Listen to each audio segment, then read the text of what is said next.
Bonjour, permettez-moi de vous présenter aujourd'hui le comité consultatif des services aux élèves handicapés ou en difficulté d'adaptation ou d'apprentissage. Alors, je me présente, je suis Caroline Isabelle, directrice adjointe aux services éducatifs, responsable de l'adaptation scolaire et des services complémentaires et particuliers au sein de la commission scolaire. Je suis également la représentante de la direction générale au sein du comité consultatif. Alors, selon la loi sur l'instruction publique, l'article 185, la commission scolaire doit mettre en place, former un comité consultatif des services aux élèves ayant des besoins particuliers. Ce comité, dit EHDAA, est composé majoritairement de parents d'élèves, mais aussi de représentants du personnel enseignant, de soutien et professionnel de la commission scolaire, de direction d'établissement également, ainsi que d'organismes externes dispensateurs de services pour nos élèves. Il est important de noter que le comité consultatif EHDA n'est pas un comité ayant un pouvoir décisionnel.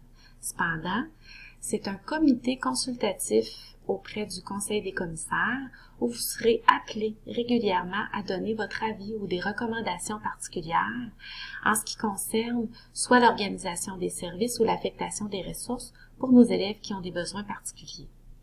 Vous serez notamment consulté sur la politique relative à l'organisation des services aux élèves ayant des besoins particuliers, à l'affectation des ressources financières, aux ententes de scolarisation dans certains cas particuliers ou aux demandes de dispensation de services également. Alors, comme je le disais précédemment, le comité est composé majoritairement de parents d'élèves ayant des besoins particuliers, élèves pour qui nous avons mis en place un plan d'intervention au sein de l'école.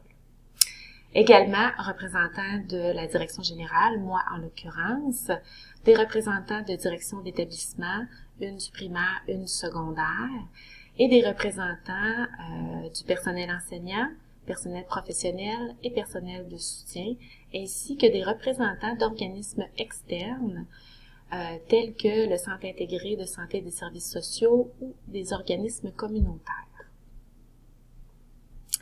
Alors, les rencontres se déroulent toujours en soirée au siège social de la commission scolaire, dans la majorité des cas. Dans certains cas, on peut être appelé à visiter certaines écoles, certaines organisations de services dans nos écoles.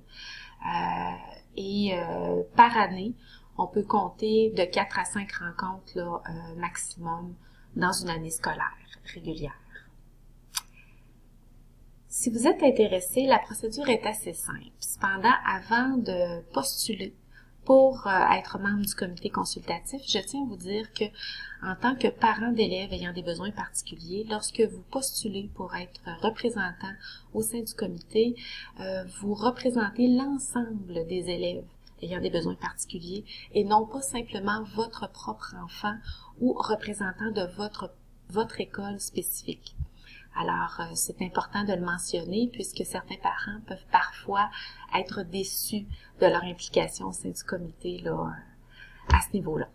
Alors, la procédure est simple. Vous devez remplir un formulaire qui est disponible sur le site de la commission scolaire, dans la section parents et élèves, dans la sous-section implication des parents. Une fois que vous avez complété le formulaire, votre candidature est présentée au comité de parents dans un but d'approbation. Puis par la suite, si votre candidature est retenue, vous serez invité à participer à une première rencontre du comité consultatif.